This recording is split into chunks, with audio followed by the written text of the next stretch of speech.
todos, sejam muito bem-vindos. Meu nome é Yuri Jurubeba, sou professor de Direito Penal e Processual Penal.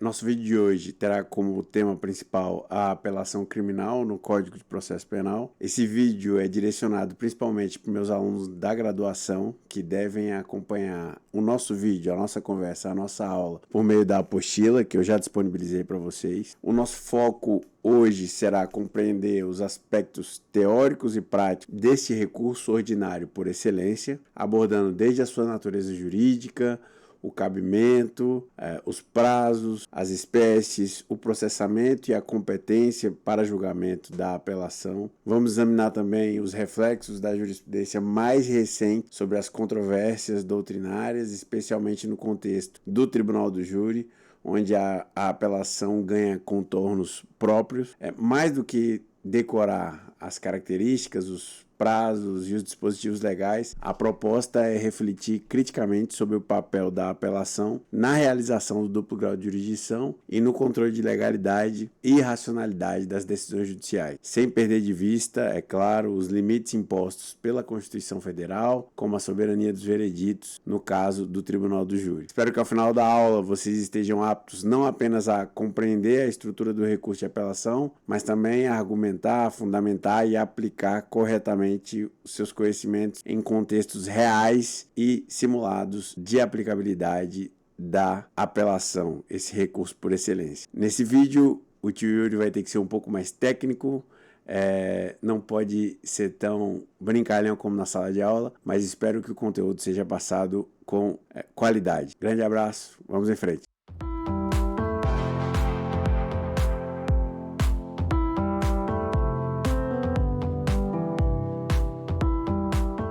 Senhoras e senhores, a apelação é reconhecida como recurso ordinário por excelência porque ela personifica o duplo grau de jurisdição. É um instrumento que permite ao tribunal reexaminar integralmente uma sentença de mérito proferida por um juiz criminal, excetuando-se as matérias alcançadas pela preclusão ao longo do procedimento, do processo, como, por exemplo, a ausência de alegação oportuna de nulidade relativa que tenha ficado para trás.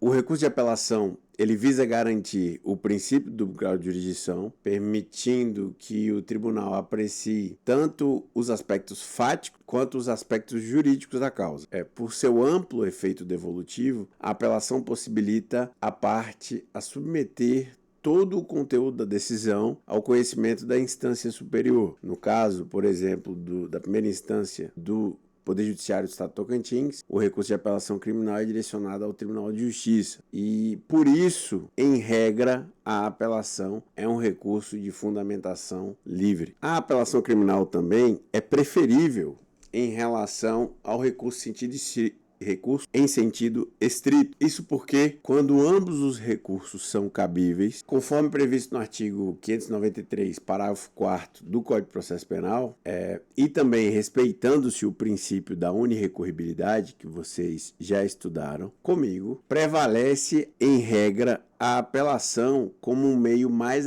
abrangente de impugnação. Ou seja, se a legislação permitir a interposição dos dois recursos contra a mesma decisão, em regra, o advogado, a parte, deverá se utilizar do recurso de apelação. Ao julgar a apelação, o tribunal normalmente substitui a sentença por outro provimento jurisdicional, excetuando-se os casos em que reconhece uma nulidade processual. É sempre assim que acontece. A decisão do tribunal substitui a decisão do juiz de primeiro grau. Mas quando existe o reconhecimento de uma nulidade processual, nessa hipótese, o tribunal cassa a decisão anterior e determina que o juízo refaça. Quando a apelação criminal ela é interposta contra decisões do Tribunal do Júri, a atuação do Tribunal de Justiça, do tribunal que vai julgar o recurso, é limitada pelo princípio da soberania dos vereditos. Nessas hipóteses, é vedada a alteração do conteúdo decidido pelos jurados, da matéria que é decidida especificamente pelos jurados, e caso o tribunal conclua que o veredito é manifestamente contrário à prova dos autos, como nós vamos ver mais à frente, cabe ao tribunal apenas anular a decisão e determinar um novo julgamento pelo Tribunal do Júri. Um exemplo que nós podemos dar é quando apesar de diversas testemunhas presenciais indicarem o agente, o réu, como autor dos disparos de arma de fogo, o Conselho de Sentença decide pela absolvição sem nenhum fundamento razoável.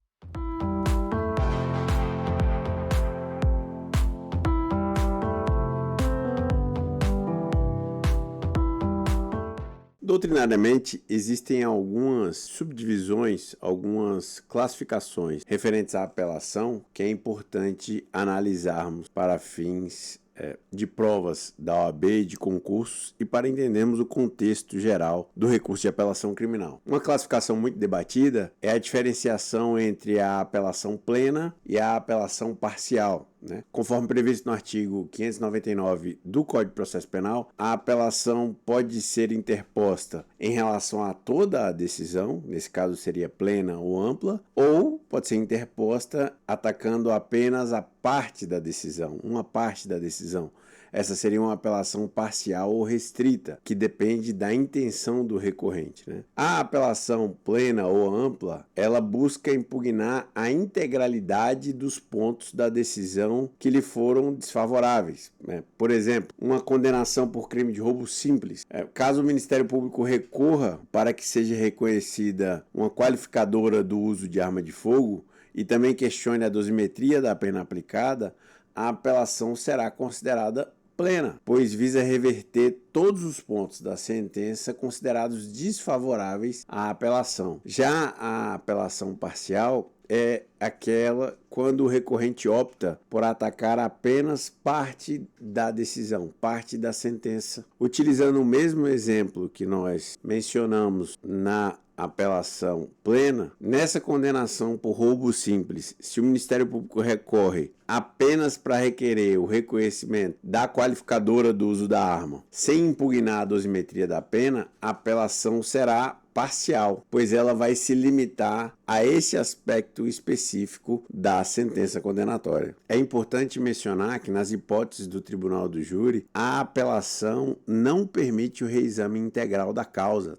em razão do princípio da soberania dos vereditos. O efeito devolutivo fica restrito aos fundamentos expressamente indicados na interposição do recurso, ou, caso omissos na interposição, devem ser indicados nas razões do recurso, conforme está previsto na súmula 713 do Supremo Tribunal Federal. Ao analisarmos a jurisprudência dos tribunais superiores, verificamos que a petição de interposição tem uma grande importância, porque a delimitação do alcance do recurso deve ser feita já na petição de interposição. A jurisprudência entende que o que define a extensão do efeito devolutivo é o que foi indicado na petição de interposição, não podendo, em tese, ser restringido ou ampliado pelas razões recursais. Caso o recorrente não indique na petição de interposição quais são os pontos que serão atacados, a jurisprudência entende que o recurso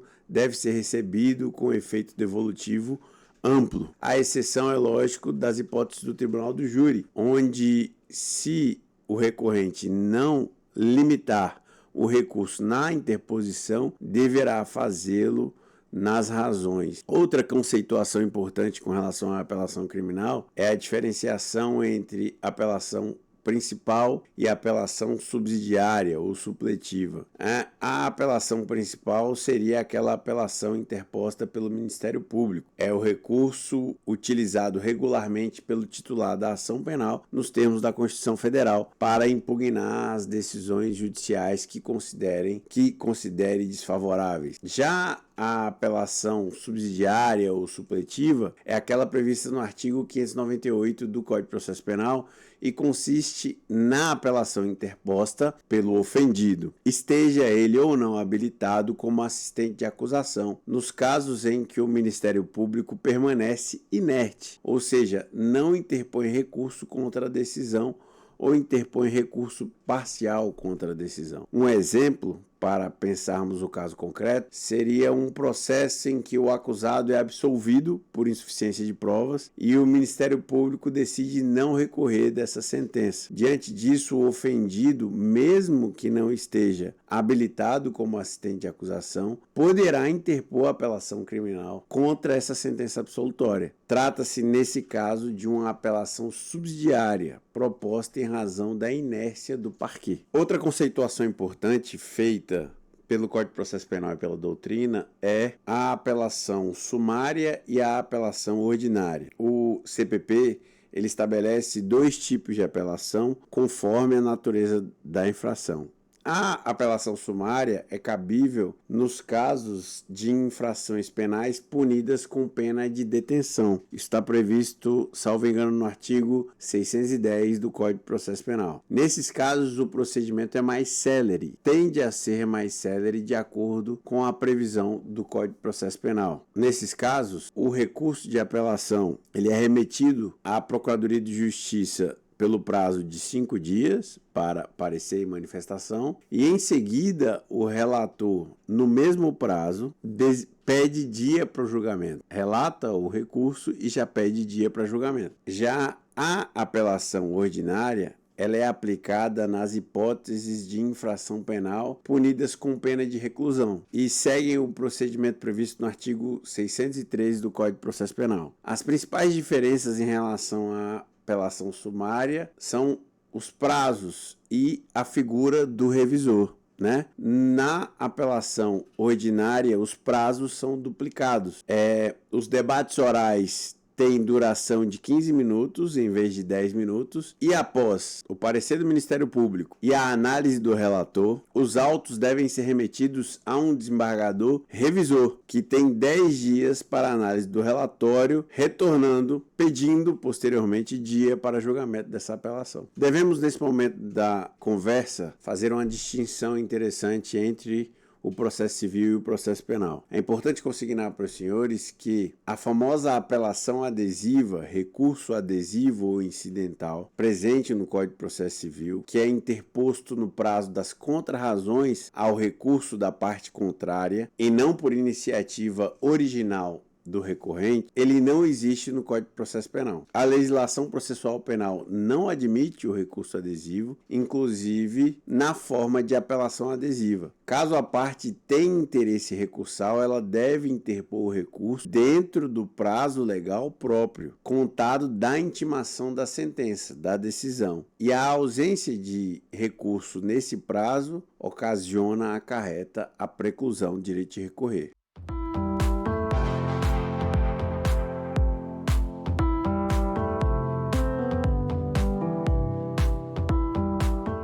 Trazidas essas considerações iniciais, vamos agora para as hipóteses de cabimento do recurso de apelação criminal. Tá? A primeira hipótese de cabimento, prevista no artigo 593, inciso 1 do Código de Processo Penal, diz respeito às sentenças definitivas de condenação ou absolvição, proferidas por juiz singular, ou seja, em primeiro grau de jurisdição. As sentenças absolutórias ocorre quando o juiz julga improcedente a imputação inicial do Ministério Público, a imputação feita na denúncia ou queixa, com base em qualquer das hipóteses do artigo 386 do Código de Processo Penal. Denúncia do Ministério Público, queixa nos casos de ação penal privada, lógico, onde a ação é proposta, é ajuizada pela própria vítima. Um exemplo, como podemos citar o exemplo para deixar mais claro, caso o réu seja acusado de receptação, mas as provas demonstrem que ele não tinha conhecimento da origem ilícita do bem que ele veio a adquirir, o juiz poderá absolvê-lo com base no inciso 7º do artigo 386 do Código de Processo Penal, diante da ausência de prova da existência de crime. A sentença condenatória, por óbvio, ocorre quando o juiz julga procedente, total ou parcialmente, a imputação inicial, reconhecendo a responsabilidade penal do acusado. É importante registrar que também lá no início do procedimento, nas hipóteses de absolvição sumária, artigo 397 do Código de Processo Penal, também é possível a utilização de apelação quando o juiz reconhecer uma causa excludente de ilicitude ou quando o juiz reconhecer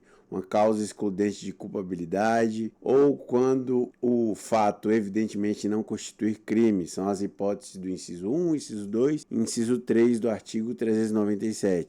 Vamos dar mais um exemplo para registrar na cabeça dos senhores e das senhoras. Quando um acusado se utiliza da legítima defesa claramente comprovada nos autos, o juiz não precisa aguardar até o final do procedimento comum ordinário para absolvê-lo. Poderá absolvê-lo sumariamente com base no inciso 1 do artigo 397. Existe uma exceção nesse artigo, o inciso 4 do artigo 397, que fala da causa extintiva da punibilidade. Quando a decisão absolver o réu por reconhecer uma causa extintiva da punibilidade, como a prescrição, a natureza da decisão é declaratória e não absolutória.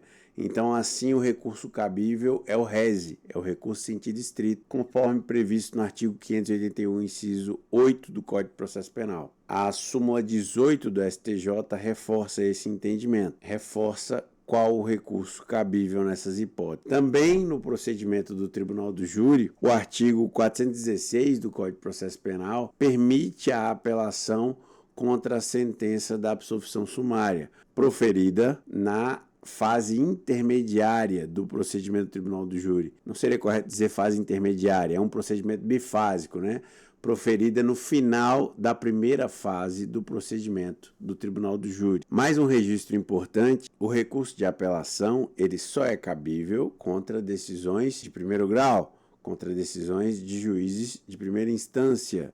Não cabe, nem caberia, apelação contra a decisão de um desembargador ou de um tribunal no julgamento de ações penais originárias, nas hipóteses de foro prerrogativa de função. Por exemplo, uma ação penal contra um promotor de justiça tramita no Tribunal de Justiça e não cabe apelação contra a decisão do tribunal nessa ação penal originária. O recurso cabível será o recurso extraordinário ou especial, pois vocês já sabem, as autoridades detentoras de foro prerrogativa de função não têm direito ao duplo grau de jurisdição. Outra hipótese de cabimento do recurso de apelação criminal é contra as decisões definitivas ou com força de definitivas proferidas por juiz singular sem previsão de recurso em sentido estrito. Lembra quando eu falei para vocês que o recurso de apelação, em regra, prevalece sobre o recurso em sentido estrito? Pois é, a exceção está aqui no inciso 2 do artigo 593, pois o inciso 2 do artigo 593 deixa claro que quando a decisão for definitiva ou com força definitiva, mas houver a previsão no Código de Processo Penal de interposição do RESE, eu não posso me utilizar do recurso de apelação. Agora, se não estiver prevista, se não existir nos incisos do RESE a possibilidade de utilização desse recurso, aí eu vou utilizar o recurso de apelação nos termos do inciso 2 do artigo 593. Para deixar mais claro, o artigo menciona, abre aspas, casos não previstos no capítulo anterior, fecha aspas. Ou seja, situações não abrangidas nos incisos do artigo 581, que trata do RESE. Então, se a decisão for impugnável por RESE, não cabe apelação nessas hipóteses específicas, que são excepcionais. Vamos trazer alguns exemplos para os senhores de situações em que não se admite apelação, por haver previsão expressa de RESE. Um exemplo, a rejeição de denúncia ou queixa. Nessas hipóteses não se admite apelação porque é possível a utilização do RESE. O acolhimento de exceção de coisa julgada, o acolhimento de exceção de ilegitimidade de parte, o acolhimento de exceção de litispendência. Não cabe apelação porque está previsto o RESE. A decisão de extinção da punibilidade, também cabe o RESE. Professor, mas o que são decisões definitivas, lato sensu? As decisões definitivas são aquelas que encerram, que terminam a relação processual com o julgamento de mérito, mas não se enquadram como sentença absolutória nem como sentença condenatória, conforme preceitua os artigos 386 e 387 do Código de Processo Penal. Por exemplo, se o juiz reconhece a ausência de condição objetiva de punibilidade, como a inexistência de representação em crime de ação penal pública condicionada. Nesse caso, a apelação será o recurso cabível, pois não cabe rese nessa hipótese. Outras decisões passíveis de apelação em que não há previsão de rese, por exemplo, uma decisão sobre pedido de restituição de bens apreendidos, uma decisão que ordena ou nega o sequestro de bens, uma decisão que autoriza o levantamento do sequestro, uma decisão sobre a especialização e registro de hipoteca legal ou arresto. Então, nessas hipóteses, como eu não tenho previsão de rese, eu posso me utilizar, devo me utilizar da apelação nos termos do inciso 2º. Professor, o que são as decisões com força de definitivas, ou como conceitua a doutrina, Renato Brasileiro, as decisões interlocutórias mistas? Elas podem ser terminativas ou não terminativas. As decisões com força de definitivas terminativas são aquelas que não julgam o mérito, mas encerram o processo. Exemplo, uma decisão que acolhe uma exceção de litispendência. Se, como ela não está prevista no artigo 581, ela é impugnável por apelação. E uma decisão com força de definitiva não terminativa são aquelas que encerram uma fase do processo, mas não o processo inteiro. Como exemplo, a decisão que remete o pedido de restituição de bem apreendido para o juízo cível. Como não há previsão de rese, cabe apelação. Vamos agora trabalhar com as hipóteses de apelação contra decisões do Tribunal do Júri. Nas hipóteses do Tribunal do Júri, são 4 situações que admitem o recurso de apelação. Quando eu tenho uma nulidade posterior à pronúncia do acusado, quando eu tenho uma sentença do juiz presidente que contraria a lei ou a decisão dos jurados, quando eu tenho um erro ou uma injustiça na aplicação da pena ou da medida de segurança, ou quando eu tenho uma decisão dos jurados manifestamente contrária à prova dos autos. É importante salientar que o tribunal tem um limite nessas hipóteses. A soberania dos vereditos impõe limites à atuação da instância recursal. Se a apelação trata de matéria decidida pelos jurados, o tribunal apenas pode cassar a decisão e determinar um novo julgamento. Se a apelação trata de uma matéria atribuída ao juiz presidente, como a aplicação da pena, por exemplo, o tribunal pode tanto anular quanto substituir a decisão desse juiz presidente. Professor, mas quais são as matérias que são decididas pelos jurados? Vocês já viram isso comigo no procedimento do Tribunal do Júri, mas vamos relembrar. A existência do crime, materialidade, é dos jurados. A autoria ou participação é dos jurados. A absolvição, pelo quesito genérico, é dos jurados. O reconhecimento de qualificadora, causas de aumento ou diminuição da pena também é dos jurados. Então, um exemplo, se os jurados reconhecerem o homicídio qualificado por meio cruel, não pode o tribunal afastar essa qualificadora. Pode anular o julgamento por contrariar de forma manifesta a prova dos autos, mas não pode simplesmente afastar a qualificadora. Professor, e quais seriam as matérias de competência do juiz presidente? Qual é a parte da sentença que é competência do juiz presidente? A fixação da pena é do juiz presidente, a aplicação de medida de segurança é do juiz presidente e o reconhecimento de atenuantes e agravantes também é competência do juiz presidente. Reitere-se o que já foi falado aqui nessa aula, que a fundamentação do recurso de apelação nas hipóteses do Tribunal do Júri, ela é vinculada, Ela não é livre. A apelação contra decisões do júri é de fundamentação vinculada, porque ela deve ser fundamentada com base nas alíneas do inciso 3 do artigo 593, a linha A, B, C e D. E o tribunal ele está restrito aos fundamentos invocados pelo recorrente, conforme está disposto na súmula 713 do STF. Se o recorrente não constar na interposição qual a linha, qual é o motivo da apelação, ele poderá fazer isso nas razões recursais. Não há problema nenhum nisso. Como já dito anteriormente, a linha A do inciso 3, fala da hipótese de nulidade posterior à decisão de pronúncia. A lógica é simples. As nulidades anteriores à decisão de pronúncia deveriam ter sido arguídas no recurso contra a decisão de pronúncia, qual seja o recurso em sentido estrito nos termos do artigo 581, inciso 4 do Código de Processo Penal. Professor, então me apresenta alguns exemplos de nulidade posterior à decisão de pronúncia.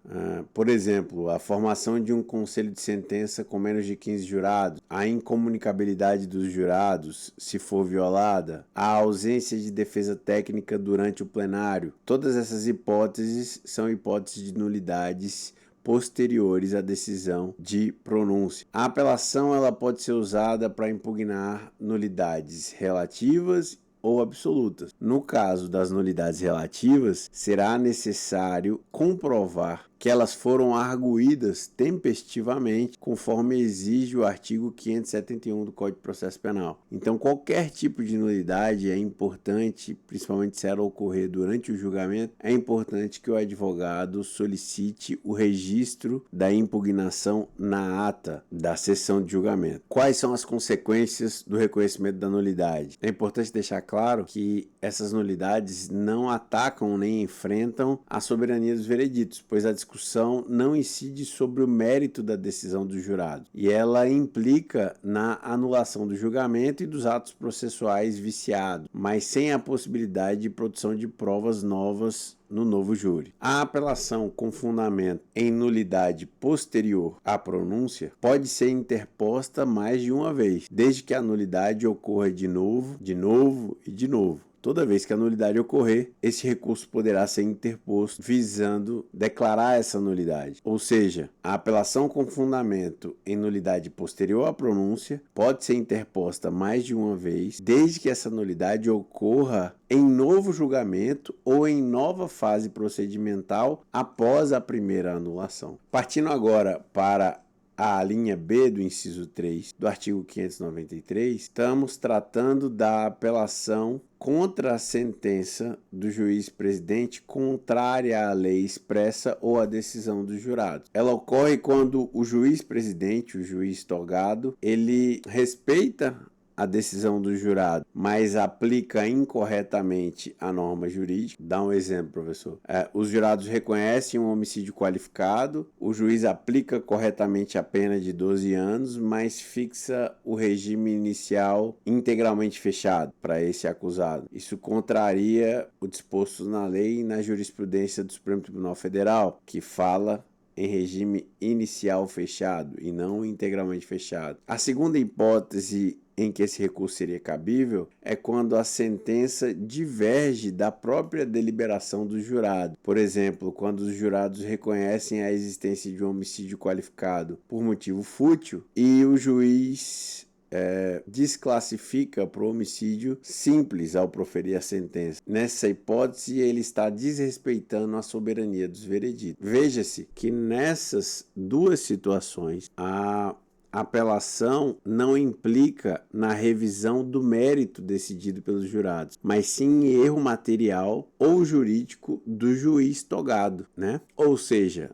nessa apelação específica, o tribunal pode corrigir o erro diretamente, sem a necessidade de um novo julgamento pelo tribunal do júri. É o que prevê o artigo 593, parágrafo 1º do Código de Processo Penal, ao determinar que o tribunal retifique a sentença se esta for contrária à lei ou às respostas do jurado. Quanto à linha C do inciso 3 do artigo 593, nós tratamos nessa situação da apelação por erro ou injustiça na aplicação da pena ou da medida de segurança pelo juiz togado. Ela ocorre quando há um erro técnico na sentença, ou mesmo um erro jurídico. Vamos trabalhar um exemplo para ficar mais claro. Quando o juiz aplica uma pena na segunda fase abaixo do mínimo legal, ou quando aplica tratamento ambulatorial em vez de internação, mesmo sendo esta a medida adequada ao caso concreto. Veja-se que a situação decorre de má individualização da pena, quando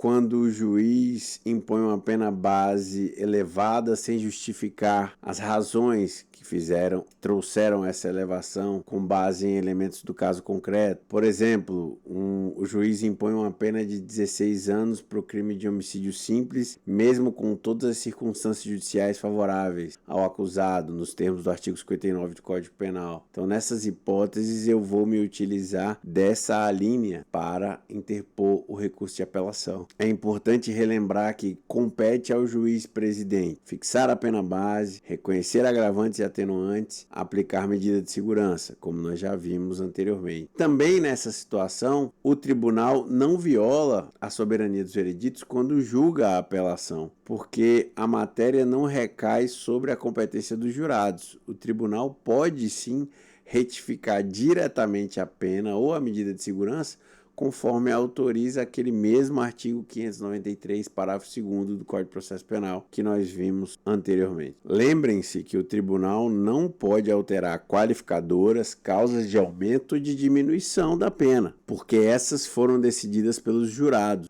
Exemplo, se os jurados reconhecem uma qualificadora do motivo torpe, o tribunal não pode afastar a qualificadora diretamente na apelação, pois essa decisão, sim, iria atingir a soberania dos vereditos. Caso o tribunal entenda que o reconhecimento de determinada qualificadora ou causa modificadora da pena foi manifestamente contrário à prova dos autos, aí nós vamos para a linha D do inciso 3 do artigo 593 e o tribunal pode determinar a realização de um novo julgamento, mas nunca afastar essa qualificadora ou causa de aumento. Reforço aqui nesse momento que os jurados não analisam agravantes e atenuantes. Segundo o artigo 492, inciso 1, a linha B do Código de Processo Penal, essas circunstâncias são analisadas pelo juiz presidente, com base nos debates. O tribunal pode sim, nessas hipóteses, corrigir omissões ou erros do juiz togado ao deixar de aplicar ou aplicar indevidamente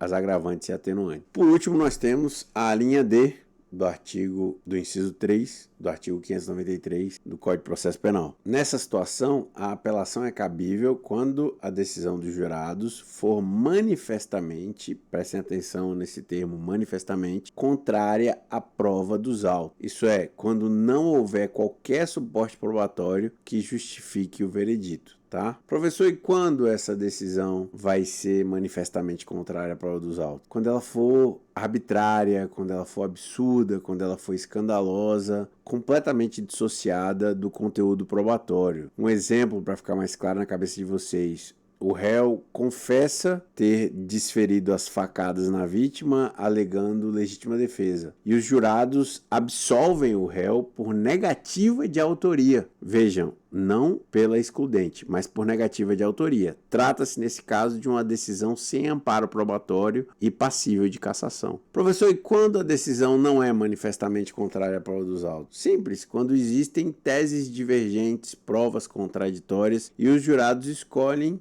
uma das versões levantadas pelas partes. Exemplo, professor.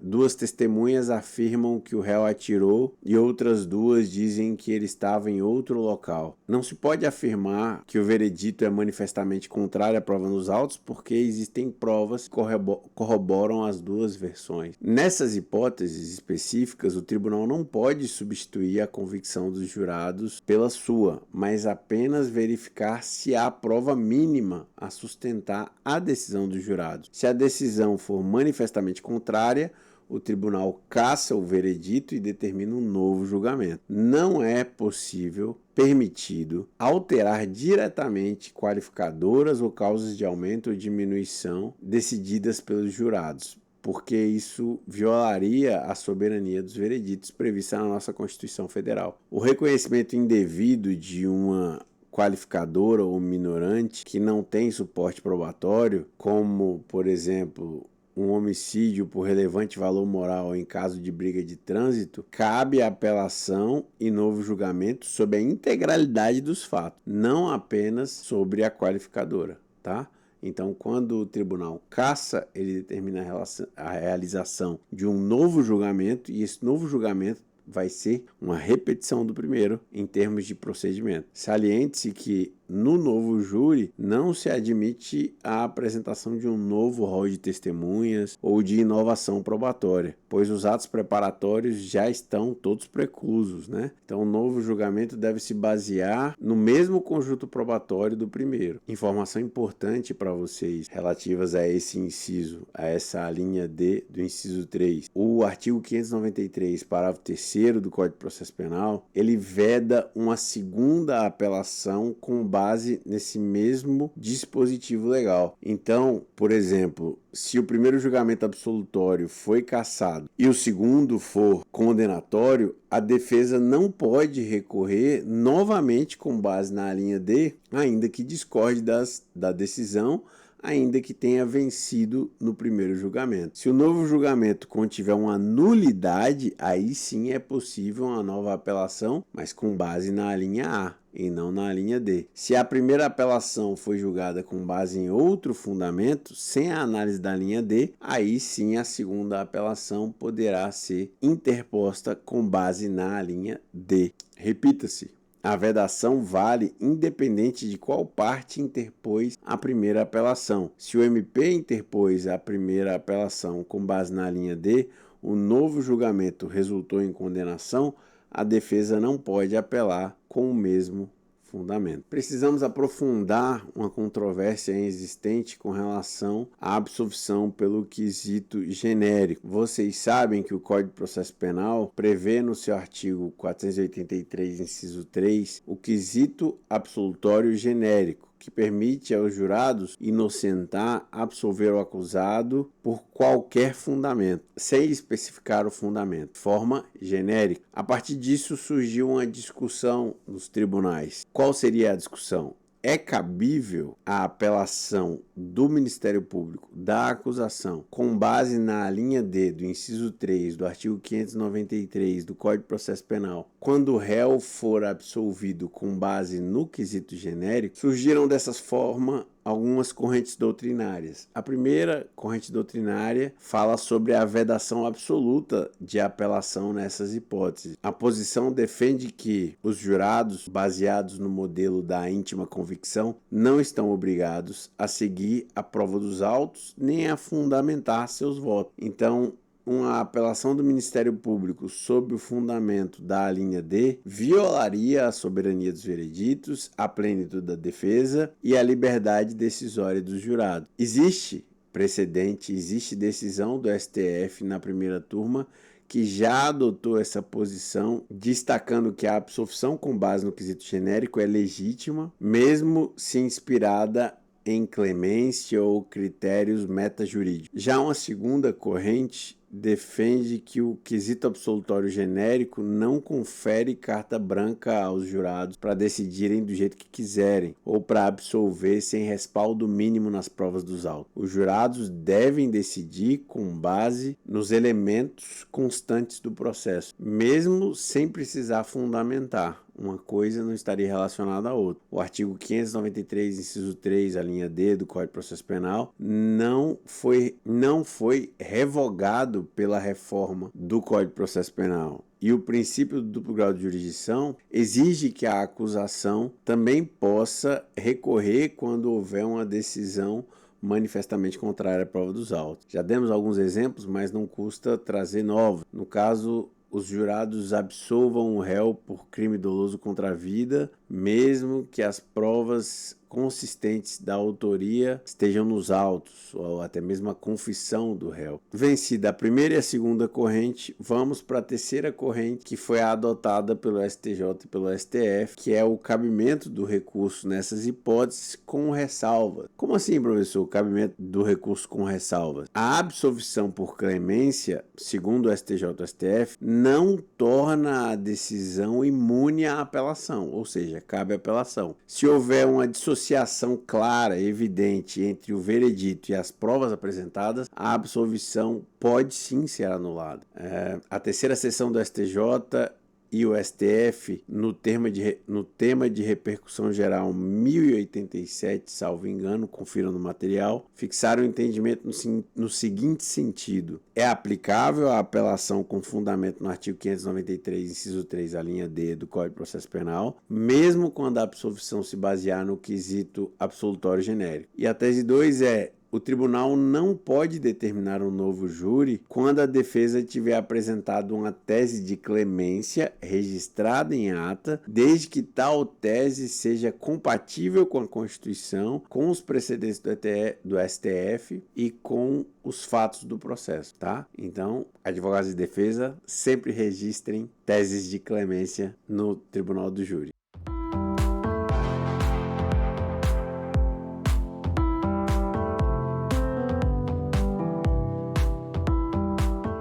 Vamos agora tratar dos aspectos procedimentais da apelação criminal, já caminhando para o final da nossa conversa. A apelação ela pode ser interposta de duas formas: por petição escrita ou por termos nos autos. Lembrem aquilo que eu falei para vocês em sala de aula. Mesmo o réu, quando recebe a intimação da sentença condenatória, ele já pode manifestar ao oficial de justiça a sua intenção ou o seu desejo de recorrer. E essa manifestação já conta como a interposição do recurso. No processo penal militar, uma observação importante é que ela só pode ser interposta por petição, tá? Mesma coisa no juizado especial criminal.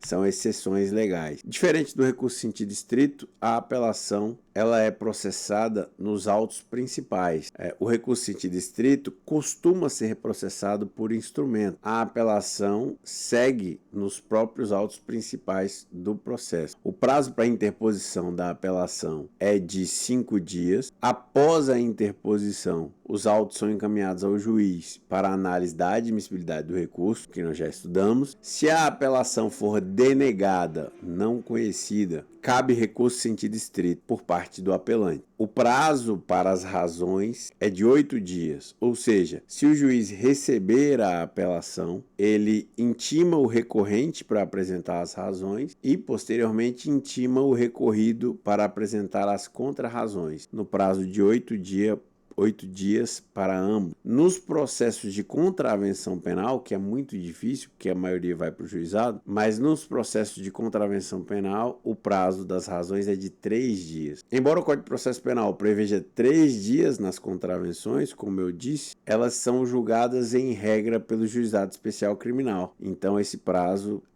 é de muito difícil aplicabilidade. Lá no juizado especial criminal, o prazo para a interposição da apelação é de 10 dias. Mas o recurso já deve ser interposto por petição escrita, já contendo as razões e o pedido.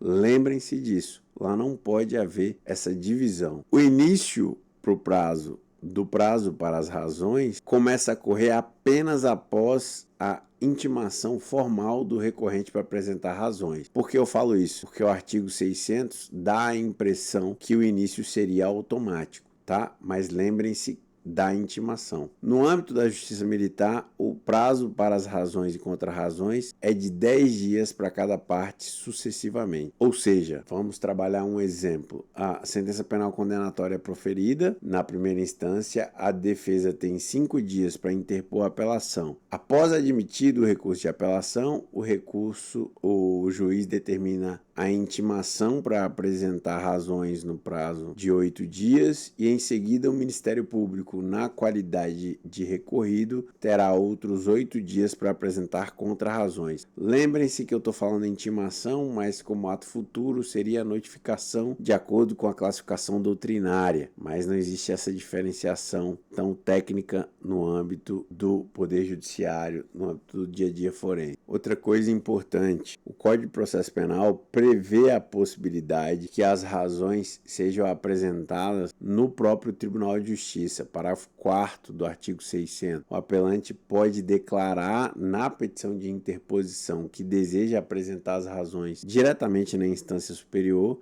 e nesse caso os autos são enviados ao tribunal, onde será aberta vista às partes com a intimação para a apresentação das razões e contrarrazões. Alguns doutrinadores entendem que o Ministério Público não pode se utilizar desse dispositivo do parágrafo 4º do artigo 600, porque o promotor de justiça atua somente na primeira instância. Professor, quem são os órgãos competentes para julgar a apelação? Conforme previsto no artigo 609 do Código de Processo Penal, a apelação será julgada pelas câmaras, nos tribunais de justiça estaduais e pelas turmas dos tribunais regionais federais. Isso deve observar necessariamente o regimento interno de cada tribunal. Aqui no Tribunal de Justiça do Estado de Tocantins, são as turmas dentro das câmaras do Tribunal de Justiça Estadual que julgam as apelações criminais. No julgamento, as questões preliminares suscitadas, como cerceamento de defesa, entre outras, devem ser analisadas antes do mérito. Se a preliminar inviabilizar o julgamento do mérito, o mérito não será apreciado, desde que a preliminar seja acolhida. Contudo, se a preliminar for rejeitada ou se for compatível com o julgamento do mérito, a discussão seguirá normalmente para a análise da matéria principal. Os juízes vencidos na questão preliminar devem obrigatoriamente se pronunciar sobre o mérito. Professor, quais são os efeitos da apelação criminal? Nós temos, por óbvio, o efeito devolutivo. A apelação, como qualquer recurso, possui o efeito devolutivo, transfere à instância superior o conhecimento da matéria impugnada para possibilitar reforma, invalidação, integração ou esclarecimento da decisão recorrida. Nós temos a ausência ou não temos o efeito regressivo, o efeito iterativo, pois diferente do rese, diferente do agravo em execução penal, a apelação não admite retratação pelo juízo ACO. Isso decorre do princípio da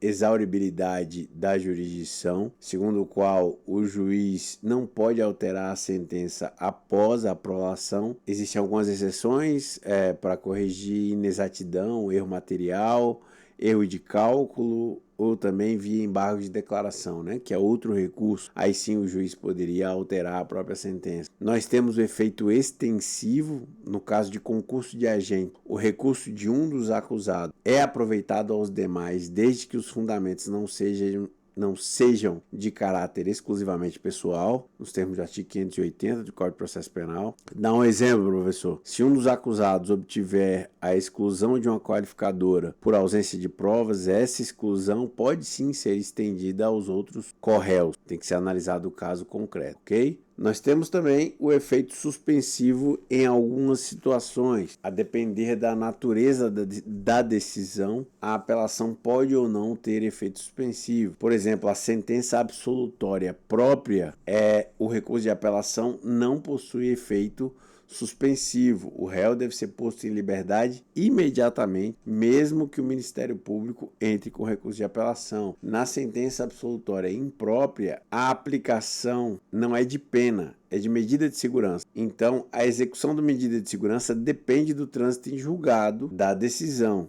Logo, a apelação, ela suspende indiretamente a sua execução. Ainda assim, o juiz pode determinar a internação provisória caso estejam preenchidos os requisitos necessários, quais sejam a prática de crime com violência ou grave ameaça, a existência de um laudo pericial atestando a inimputabilidade ou a semi-imputabilidade e o risco de reiteração delitiva. Nessa hipótese, a apelação não impede a execução imediata da internação provisória, que deve ser impugnada, via de regra, por meio do habeas corpus. No caso de uma sentença condenatória, o recolhimento do réu à prisão não pode ocorrer a não ser nas hipóteses de uma medida cautelar, a não ser nas hipóteses de uma prisão preventiva devidamente fundamentada. Então, se o indivíduo foi condenado e respondia ao processo em liberdade, assim ele deverá continuar durante o julgamento do recurso. Lembrem que a apelação do assistente de acusação não tem efeito suspensivo, mesmo que o Código de Processo Penal diga que tem. Senhoras e senhores, essa foi a nossa aula sobre apelação criminal propriamente dita. Espero que o conteúdo esteja bem completo, está atualizada, fiz a atualização. Estudem o material que eu disponibilizei para os senhores, especialmente meus alunos de graduação. Também para vocês, quaisquer dúvida, podem entrar em contato que nós batemos um papo. Grande abraço, fiquem com Deus, até mais.